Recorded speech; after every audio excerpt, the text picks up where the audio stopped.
Good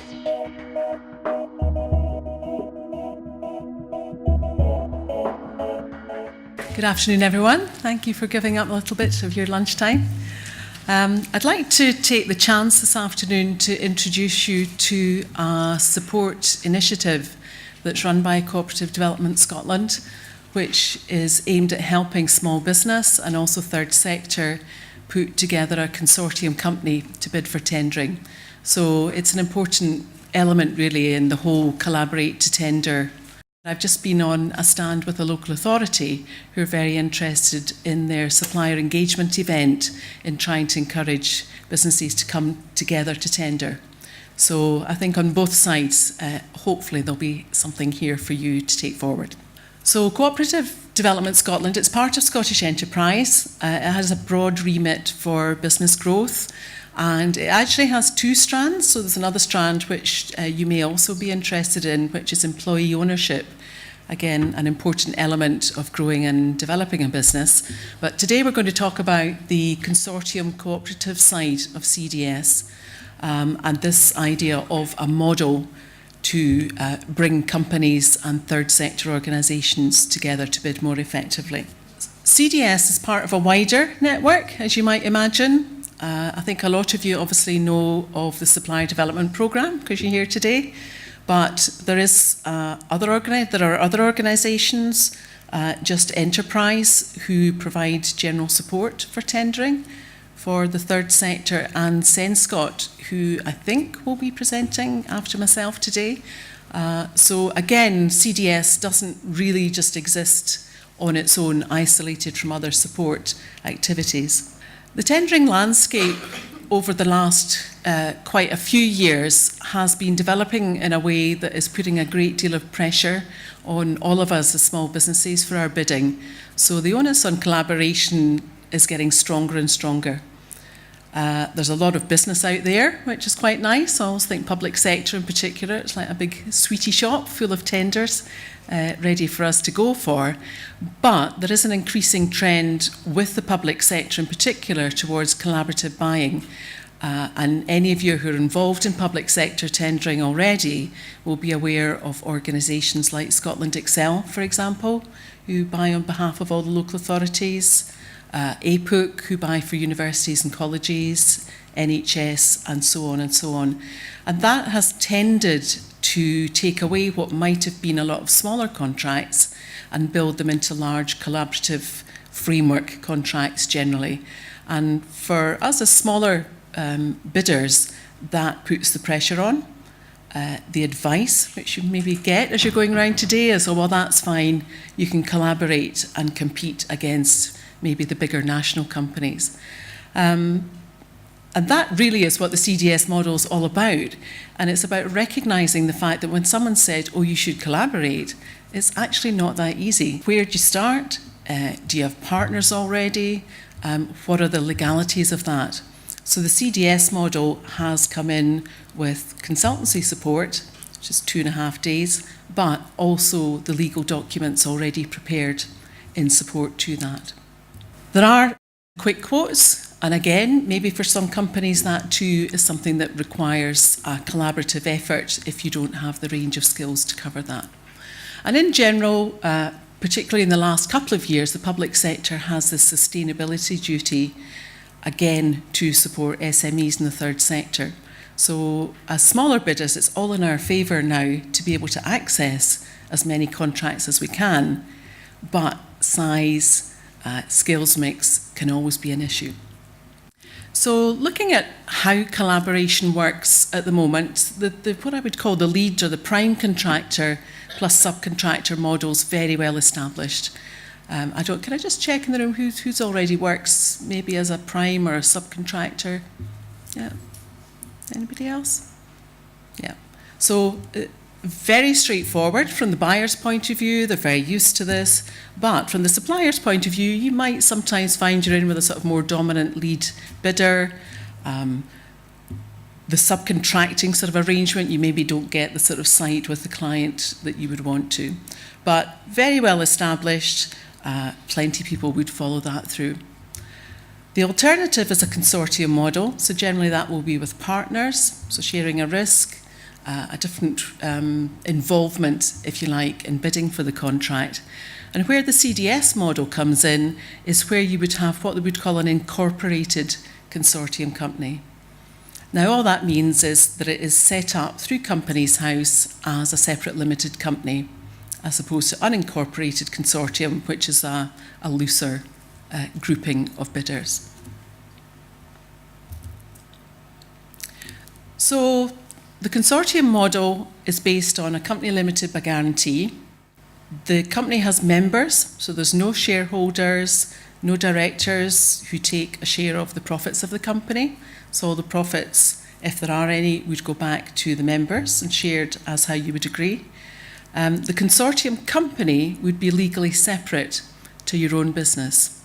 So if, for example, a recent consortium that I've worked with are some housing consultants, quite specialists in their area, they've got different skills, they've come together, they all continue with their individual consultancy business, and most of those are set up as limited companies. However, they've set up the company limited by guarantee as a consortium company, as a vehicle, basically, to bid for contracts where individually they don't have the size or the capacity to do that. So very straightforward logic, but because they are legally separate, it reduces the risk, if you like, and it doesn't prevent the individual members from carrying on their business as usual. And that's quite often a fear that we have when we go into a consortium, that somehow you're stuck in it or it's going to influence your own business.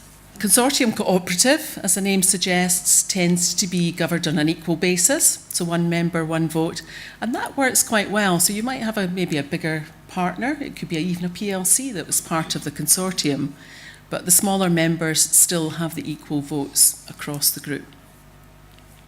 Limited liability, as I've mentioned, and also the legal documents. As part of the consultation with CDS, you would be provided with articles of association that have been specially written for a consortium cooperative, and also a draft members agreement. And the members agreement is where you, as a group, can decide what's your purpose, how people can join your consortium, how people can leave, and sort of the rules, if you like, for operating. And some of those can be just a few pages long and can be changed at any time. So very flexible, and for many consortia that we work with, they are growing and they can grow quite easily under the legal structure that's there. The purpose of the consortium, I suppose I've focused so far on a consortium that would be looking at bidding as a group, maybe for contracts that they can't normally go for. But there are some quite nice examples of CDS-supported consortia who are buying together. One notable example, which I remembered when I first joined the Framework Advisory team, was a group of independent tyre companies, so supply kind of quick fit, if you like, equivalents, but very small. They came together primarily just to buy the tyres. So they got better prices, immediately they could compete a lot more effectively. But it grew from there, so they started to buy like a CRM sales system together. They got a branding together, website. So from being something that was just really quite a simple mechanism, it actually grew to be a very successful business, but with each of the local tyre companies still retaining their sort of local identity. So buying together can be very straightforward, and then what I would call marketing together. So there are groups like Argyle Foods, for example. So you have lots of smaller producers and companies. They've created a consortium company, and that company allows them to buy event space, for example, buy in marketing supplies, and so on. So again, as a tool, it's been very effective rather than everybody trying to do that individually. There is another version which has come across probably just in the last sort of few months. It's called the Ayrshire Engineering Alliance, and that's a very large consortium. It's around about 60 companies in Ayrshire, engineering from some very, very large aerospace type companies right the way down to literally a very small kind of operator. And they've come together and they're all about building capacity and making sure that any engineering work comes into the Ayrshire region. So that will be an interesting one, I think, for us to monitor. So how does it work? You have members. You can have 2 members, which is quite normal for some of the consortia we have, up to 60 obviously in the very large ones, but more typically if you're thinking about people, I don't know, like maybe IT area, creative media is quite a common sort of sector for this. You'll have 5 or 6 individuals, sole traders, limited companies. They come together as members, and the consortium company sits in the middle of that. So they'll each do their own business. An opportunity might arise, for example, for tendering, tends to be driven maybe by one of the members first of all, and they'll decide of our 6, say, members, which of us wants to go for that bid. And at that point, it's not at all obligatory that all 6 have to somehow be squeezed into the tender. 2, 3, all of them can decide to do that. They'll bid through the consortium company. The money comes from the client back to the consortium company, and then it's fed back again to the individual members.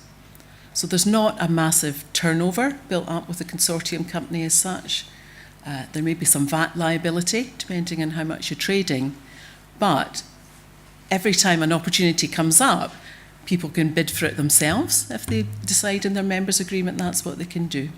And the buying scenario is exactly the same as the opportunities arise. Talking about the benefits, I thought rather than me killing you with a few more PowerPoints, I've got a couple of very small video clips. We are a collaboration of 5 companies that work in the heritage sector, offering different services, but complementary services and interconnected services. Somebody who owns a heritage site has a responsibility to survey and record it, to understand the site through analysing various aspects of it. They've got to properly conserve the site, manage visitor access to the site, and then they've got to tell the story. So the aim of our collaboration is to go from end to end. We decided to go for the collaboration prize because we were effectively collaborating on various projects, but on a contractor-subcontractor basis. The help that CDS have given in setting up the consortium is very valuable, and the prize itself is what inspired us to really think about doing this. Cash prize is obviously welcome, but we are also very keen to access marketing support. This is quite a big international opportunity, we believe. The individual companies are already working in the Middle East, in India, in Burma. For us to deliver the service that we want to deliver, then collaboration was the answer. I think in the creative industries sector, it's very difficult for companies to provide all of the service that the client may require. And I would certainly recommend people to consider collaboration and to look at the services that CDS can offer to help them set up these collaborations.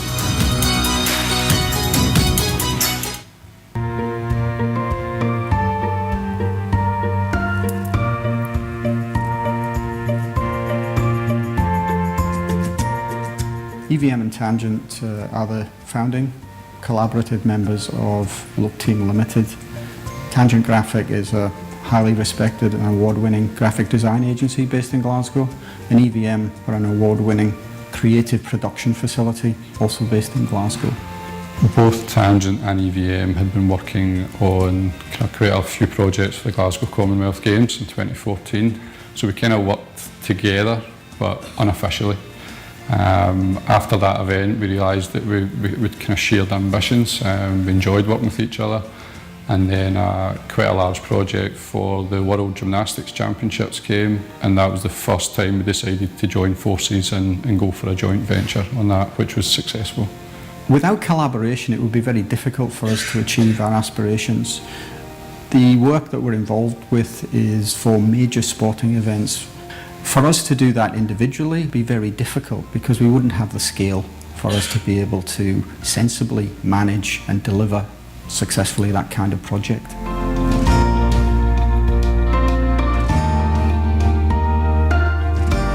collaboration is a bit of a fast track in some regards to growth. We've went from a team of 8 and then combined, and now we're a team of over 40. So immediately we've got scope, we've got the reach, and we've got the manpower to deliver bigger projects that we could ever do independently. What we found is that to be very transparent, to share a vision, when you see that synergy, then you begin to spark off each other. And then you can start to innovate because you're thinking as one organisation.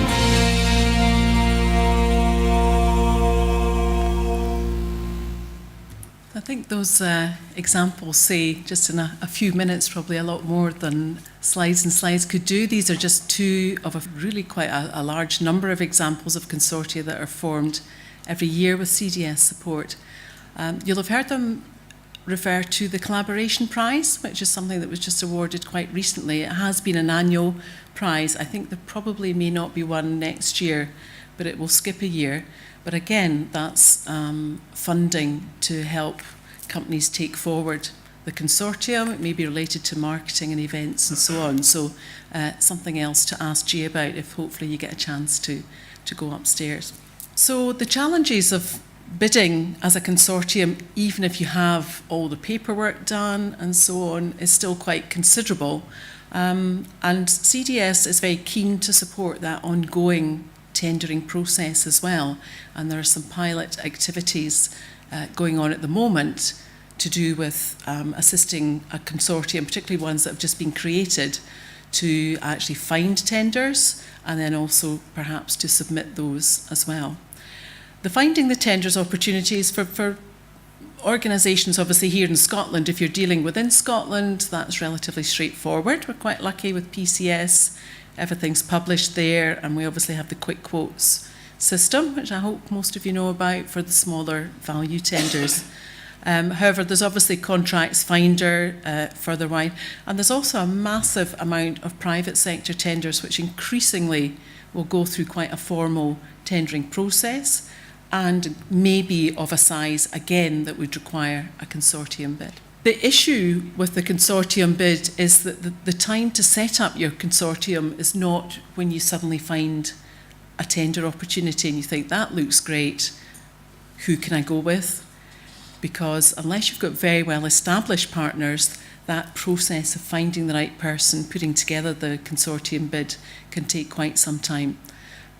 There are elements in a consortium bid that you have to be careful with, your team, your methodology, and from the buyer's point of view, they want to see that you're a coherent team and not just somehow glued together for that particular tender. So that's some of the areas that we've been looking at in the pilot support programme that's been going on. Typical tender opportunities for a consortium. To be honest, I started to look through some of the recent ones on PCS, and there are almost any project potentially could be suitable for a consortium bid. But some of these ones, when you see the top one where they've got quite clear sort of separate packages of work, for example, can work very well. Something like the architect services, where you'll have different skill sets and specialisms, but maybe work as a sole trader or a small practice. And then where there's a sort of, if you like, this historic environment Scotland, where there's content but also production, again, well-being on that contract. There were probably about 7 or 8 areas of expertise. Now, if you're a large company or organisation, you can deliver that, but as a consortium, you could have a very powerful offering as well in the market. The bid-no-bid process as a consortium, you will have to get through the lovely ESPD, which has anyone been filling in a European single procurement document at all? Okay, if you haven't, I would stay on for the Scottish Government presentation, which I think is coming up soon. But the pre-qualification when you're a consortium has certain issues. You know, you're a new company, if you like, as the consortium cooperative. Can you rely on the capacity of your members for turnover, insurance, and so on? So we look at these sort of things. How do you create your joint management team, putting forward your capacity, and so on? So all of these bid, no bid. As a consortium, this will give you an added advantage to be able to provide a more effectively higher scoring offering than as an individual company potentially. So the added value, just looking at some of the benefits From the client's point of view, if you have a consortium cooperative, it's a limited company, the legal basis for the client is very clear. The joint brand, I think, is very, very important. I know certainly the housing consultants that I've been working with, they were already collaborating informally. The clients liked what they did, but every time they presented, they had to present as this housing plus that, and the trio. It became very cumbersome, they felt. And interestingly, having spoken to them just this week, they have now moved from their individual bidding much more heavily towards the Indigo House brand that they've created, and they've said that that actually now is the easier way to go into the market. Tendering, if you're tendering for lots of work, obviously you're going to be building up a tender library for the consortium company as well. So this kind of approach, if you like, it requires quite a bit of investment to some extent, in that your individual tendering activity needs to be dovetailed. Thank you very much, everyone. Thank you.